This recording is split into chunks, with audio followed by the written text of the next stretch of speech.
আসসালামু আলাইকুম সবাইকে। আশা করি সবাই অনেক ভালো আছেন। আলহামদুলিল্লাহ আমি অনেক ভালো আছি। আজকে আপনাদের জন্য নিয়ে এসেছি নতুন একটা গল্প। আজকে গল্পটা হচ্ছে অসাধারণ ভাই ও বোনের গল্প। আশা করি আপনাদের অনেক ভালো লাগবে। ভালো লাগলে অবশ্যই লাইক ও কমেন্ট করতে ভুলবেন না। তাহলে চলুন গল্পটা শুরু করি।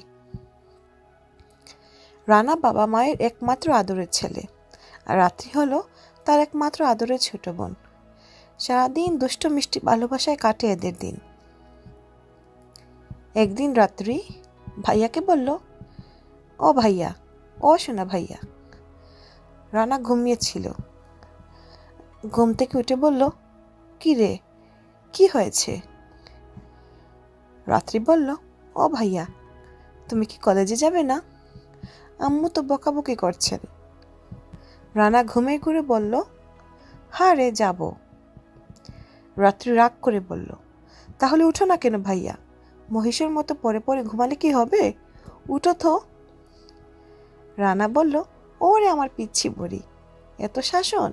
রাত্রি বলল, হ্যাঁ, এত শাসন। তুমি এখন উঠো। রানা তাড়াতাড়ি উঠে গেল এবং বোনকে জড়িয়ে ধরে একটা আদর দিল। তারপর ফ্রেশ হতে গেল। রানা ফ্রেশ হয়ে নাস্তার টেবিলে বসলো। রানা তার মাকে জিজ্ঞেস করলো, মা, রাত্রে কি নাস্তা করেছে? মা বললেন, না রে, ও তো এখনো নাস্তা করেনি। ও কি তোকে ছাড়া খায়? রানা বলল, ঠিকই বলেছ, রাত্রিকে ডাকো। রাত্রি আসলো। এসে বলল, ভাইয়া তুমি কি আমাকে ডেকেছ? রানা বলল, হ্যাঁ। তুই এখনো খাসনি কেন? রাত্রি বলল, তুমি একটা গাধা। তুমি কি জানো না আমি তোমাকে ছাড়া কখনো একা খাই না? রানা বলল, বুঝেছি পাকা বুড়ি, এখন বসো, নাস্তা করবি। রাত্রি বলল, ঠিক আছে। একটু পরে রানা দেখতে পেল রাত্রি কিছুই খাচ্ছে না। জিজ্ঞেস করলো, কি রে রাত্রি, তুই তো এখনো কিছুই খাচ্ছিস না? রাত্রি বলল, কিভাবে খাবো? রানা বলল, কেন, তোর হাত আছে না, হাত দিয়ে খাবি। রাত্রি বলল, আছে, কিন্তু। রানা বলল, কিন্তু আবার কি, বল। রাত্রি বলল, আমার হাত তো। রানা বলল, দেখি দেখি তোর হাতে কি হয়েছে।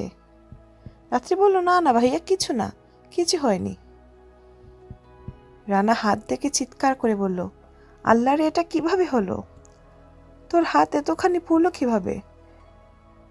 রাত্রি বলল, দূর ভাইয়া, এইটুকু কিচ্ছু হবে না। রানা বলল, আজকে আর কলেজে যাব না। মা, ও মা, এদিকে আসো, তাড়াতাড়ি আসো। মা এসে বললেন, কি হয়েছে? রানা বলল, মা, রাত্রির ভাত কিভাবে পুড়ে গেল? মা বললেন, আর বলিস না, রাত্রি সকালে এসে আমাকে বলল, মা, আজকে আমি ভাইয়ার জন্য রুটি বানাবো। আমি বললাম, তুই পারবি না, কিন্তু জানিস তো তোর বোন কত জেদি, কিচ্ছু শোনে না। তারপর আমি ওকে রান্নাঘরে রেখে রুমে এসেছিলাম। তারপর ও গ্যাস চালু করে কিভাবে যেন পুড়ে ফেলে। রানা তার বোনকে অনেক বকাবকি করলো, এই পাগলি, তুই রুটি বানাতে গেছিলি কেন? তোকে কে বলেছে রুটি বানাতে? রাত্রি বলল, বারে, আমি আমার ভাইয়াটার জন্য বুঝি একটু রুটি বানাতে পারবো না? রানা বলল, শিখেছিস তো বড় বড় কথা, তাহলে হাত পুড়ে গেলে কেন? রাত্রি বলল, ধুর ভাইয়া, এইটুকুতে কিছু হবে না। রাত্রি এসব বলছিল আর রানার দু চোখ বেয়ে পানি পড়ছিল। আর ভাবছিল, এত ভালোবাসে তাকে এই পিচ্চি বুড়িটা, এইটুকু বয়সে সে এত কিছু করতে চায় তার জন্য। রাত্রি জিজ্ঞেস করলো, ভাইয়া তুমি কাঁদো কেন? রানা বলল, তুই জানিস না, তুই আমার কলিজা, তোর কিছু হলে আমি বাঁচবো কি করে? অনেকটা পড়ে গেছে রে তোর হাত, তবু যেন সেদিকে তোর খেয়াল নেই। ভাইয়ের কথা শুনে খুব খুশি হয় রাত্রি এবং সে তার মাকে বলে, মা, তুমি তো বলেছিলে ভাইয়াটা পচা, আসলে তুমি পচা। দেখো ভাইয়া কত ভালো, ভাইয়া বলেছে আমি তার কলিজা। রানা রাত্রিকে বলল, তুই আর কোনোদিন রুটি বানাতে যাবি না। রাত্রি বলল, আচ্ছা ভাইয়া, আমি যাব না, তুমি কাঁদবে না, আর প্লিজ ভাইয়া, আমার লক্ষ্মী ভাইয়া। রানা তার মাকে বলল, মা, তুমি আমাকে আগে বলোনি কেন এই কথা? মা বললেন, তোকে বলিনি কারণ তুই আবার চিল্লাচিল্লি শুরু করবি, কান্না করে দিবি। রানা বলল, মা, তুমি খেয়াল রেখো রাত্রে যেন আর কখনো রান্নাঘরে না ঢুকে। আর রানা তার বোনকে বলল, এই বুড়ি চল, তোকে ডাক্তারের কাছে নিয়ে যাব। রাত্রি অভিমান করে বলল, এই গাধা, আমি বুড়ি না, তুই বুড়া। তারপর রাত্রি আর রানা তার ডাক্তারের কাছে যায়। রানা অনেক ভালোবাসতো তার এই ছোট বোনকে। রাত্রি সামান্য কিছু হলেই রানা অনেক কান্না করত। এভাবে চলতো তাদের ভাই বোনের পবিত্র ভালোবাসা। একদিন কিছু একটা নিয়ে মা বাবার সাথে ঝগড়া হয় রানার। সেদিন রানা সারাদিন বাসায় ফেরেনি। বাসায় না ফেরার কারণে রাত্রিকে অনেক চেষ্টা করে একটিবারের জন্য খাওয়াতে পারেনি তার বাবা মা। সারাদিন ও কান্না করেছিল আর চিৎকার করে করে বলছিল, তোমরা সবাই পচা, তোমাদের জন্য আমার সোনা ভাইয়াটা চলে গেছে, তোমরা যাও, আমার কাছ থেকে সবাই যাও, কেউ আসবে না। তারপর তারা অনেক চেষ্টা করে রাত্রিকে খাওয়াতে পারেনি।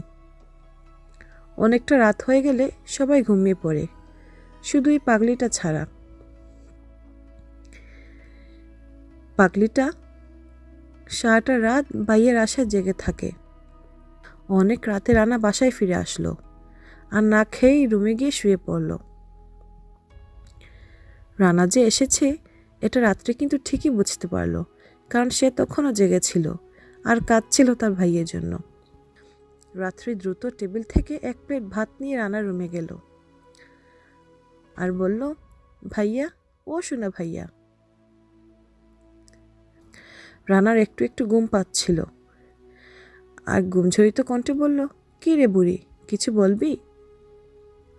রাত্রি কাঁদতে কাঁদতে বলল, ও ভাইয়া, তুমি কোথায় ছিলে সারাদিন? রাত্রির কান্নার শব্দ শুনেই বিছানা থেকে লাফ দিয়ে উঠে রানা। এই পাগলি, তুই কাঁদছিস কেন? আর তোর হাতে ভাতের প্লেট কেন? রাত্রি কান্না করে করে বলছিল, আমি ভেবেছিলাম ভাইয়া তুমি চলে গেছো, আর সারাদিন তো মনে হয় কিছু খাওনি, কারণ তুমি আমাকে না খাইয়ে দিয়ে আগে কিছুই খাও না। এরপর রানা রাত্রির হাত থেকে ভাতের প্লেট নিয়ে টেবিলে রেখে রাত্রিকে জড়িয়ে ধরে কাঁদতে থাকে আর সাথে রাত্রিও কাঁদতে থাকে। রানা বলে, আমি এই আমার পিচ্ছি বইটাকে রেখে কোথাও যাব না। আমি জানি তুইও সারাদিন না খেয়ে আছিস, কারণ তুইও তো আমাকে ছাড়া খাস না। তারপর রানা নিজের হাতে রাত্রিকে খাইয়ে দেয় আর সে নিজেও খায়। সকালে মা রাত্রিকে বিছানায় না পেয়ে খুঁজতে খুঁজতে রানার রুমে চলে যান। তিনি গিয়ে দেখতে পান পিচ্ছি বুড়িটা তার ভাইয়ের বুকের উপর ঘুমিয়ে আছে আর পাশের টেবিলে প্লেট। এটা দেখে তিনি সব বুঝতে পারলেন। নিজের চোখের পানিকে আটকাতে পারলেন না, কেঁদে ফেললেন পাগল আর পাগলির ভালোবাসা দেখে। এইভাবে চলতে থাকে ভাই বোনের ভালোবাসা। কিন্তু কে জানতো এমন একটা ভালোবাসার মধ্যে কালবৈশাখী ঝড় এসে ভাই বোনের পবিত্র ভালোবাসা ইতি টানবে। কিছুদিন পর রানার বাবা মা গ্রামের বাড়িতে যেতে চাইলেন রাত্রিকে নিয়ে, কারণ রাত্রি এখনও তার গ্রামের বাড়িতে যায়নি। কিন্তু রাত্রি রানাকে ছেড়ে যেতে চাইল না, আর রানাও রাত্রিকে যেতে দিচ্ছে না। বাবা মা অনেক বুঝিয়ে রানা রাত্রিকে রাজি করালেন। এরপর তারা রাত্রিকে নিয়ে গ্রামের বাড়িতে চলে গেলেন। কিন্তু রানা যেতে পারেনি, কারণ তার কলেজে পরীক্ষা ছিল। এরপর প্রতিদিন বারবার ছোট্ট বুড়িটা ফোন দিয়ে রানার খোঁজ নিত। ভাইয়া, তুমি খেয়েছো কি? ভাইয়া, তুমি আমার জন্য কেঁদো না, আমি চলে আসব। আরও কত কিছু। কয়েকদিন গ্রামে বাড়িতে থেকে রানার বাবা মাও রাত্রি শহরের উদ্দেশ্যে রওনা দিলেন। অনেকটা পথ এসে ঘটল ভয়ানক এক দুর্ঘটনা। তাদের সেই বাসটা নিয়ন্ত্রণ হারিয়ে পড়ে যায় বিশাল একটা খাদে। তারপর তো সব শেষ। রানার বাবা মা যখন জ্ঞান ফিরে পেলেন তখন তারা দেখলেন তারা একটা হাসপাতালে আছেন। তারা সাথে সাথে রাত্রিকে খুঁজতে লাগলেন। অনেক খোঁজার পর রাত্রিকে তারা পাননি। ডাক্তারকে জিজ্ঞেস করলে ডাক্তার জানান বাসের সবাইকে এই হাসপাতালে ভর্তি করানো হয়েছে। তারা খুঁজতে খুঁজতে মর্গে চলে গেলেন, যেখানে লাশ রাখা হয়। একটা একটা করে লাশ দেখতে হঠাৎ চিৎকার করে উঠলেন রানার মা। বুঝতে আর বাকি রইল না। পৃথিবী ত্যাগ করে না ফেরার দেশে চলে গেছে পিচ্ছি বুড়ি রাত্রি। রাত্রি বলিটা একদম বিভৎস হয়ে গেছে। মনে হয় উল্টে যাওয়া বাসের নিচে পড়ে গেছিল রাত্রি। এটা সহ্য করতে না পেরে অজ্ঞান হয়ে যান তার মা। রানাকে ফোন করলো তার বাবা। রানা পাগলের মতো ছুটে এলো হাসপাতালে। এর মধ্যে তার মার জ্ঞান ফিরেছে।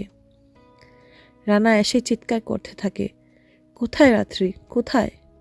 এরপর রাত্রি লাশের কাছে তাকে নিয়ে যাওয়া হলো। রাত্রিকে দেখেই হতভম্ব হয়ে যায় রানা। অনেকক্ষণ কোনো কথা বলে না রানা। সবাই ভাবলো ও আবার পাগল হলো নাকি। হঠাৎ চিৎকার শুরু করে দিল রানা, আর তার মা বাবাকে বলতে লাগলো, তোমরা সবাই খুনি, তোমরা খুনি, তোমরাই মেরে ফেলেছ আমার পিচ্ছি বুড়িটাকে। তোমাদের কত করে বললাম ওকে নিয়ে যেও না, পাগলিটা থাকতে পারবে না আমাকে ছাড়া, তবুও তোমরা নিয়ে গেলে আর ওকে মেরে ফেললে। ফিরিয়ে দাও আমার পিচ্ছি বুড়িটাকে। রানার চিৎকার শুনে হতভম্ব হয়ে যায় পুরো হাসপাতাল। রানা কেঁদে কেঁদে চিৎকার করে করে বলছে, কিরে পাগলি, তুই নাকি আমাকে ছাড়া থাকতে পারিস না? তুই তো আমাকে না দেখলে কেঁদে ফেলিস, তাহলে এখন ঘুমিয়ে আছিস কেন? কেন একা রেখে গেলে আমাকে স্বার্থপরের মতো? উঠ না পাগলি, আর কখনো তোকে ছেড়ে কোথাও যাব না। ও বাবা, ও মা, আমার পিচ্ছি বুড়িটা কথা বলে না কেন? ও কি আর ঘুম থেকে উঠবে না? এসব বলে আর চিৎকার করে কাঁদতে থাকে রানা। ওর কান্না দেখে পুরো হাসপাতালটা নিস্তব্ধ হয়ে যায়। সবাই কান্না করে ফেলেন। তারপর এই ছোট্ট বইটাকে ছোট্ট সাদা কাপড়ে মুড়িয়ে রাখা হলো অন্ধকার কবরে। এরপর প্রতি রাতে রানাকে চিৎকার করে কাঁদতে শোনা যায়। বেশিরভাগ সে যখন খেতে বসতো আর পিচ্ছি বুড়িটাকে দেখতে পেত না তার খাবারের টেবিলে, তখন আর বেশি কাঁদে। মাঝে মাঝে রানাকে কবরের পাশে দেখা যেত। সে বলতো, কি রে বুড়ি, কিভাবে আছিস? আমাকে ছেড়ে এই ছোট্ট মাটির ঘরে তোর কি ভয় করে না? আদরের বোনকে হারিয়ে এভাবেই কাটছে রানার দিন। আশা করি আপনাদের গল্পটি অনেক ভালো লাগবে। ভালো লাগলে অবশ্যই লাইক ও কমেন্ট করতে ভুলবেন না। আর আমি অনেক অসুস্থ, আমার অনেক কাশি, সেজন্য আমার কণ্ঠটা একটু ডিফারেন্ট হয়েছে। আশা করি আপনারা ক্ষমা সুন্দর দৃষ্টিতে দেখবেন। আপনাদের সাথে আবার দেখা হবে নতুন কোনো গল্পে। আল্লাহ হাফিজ।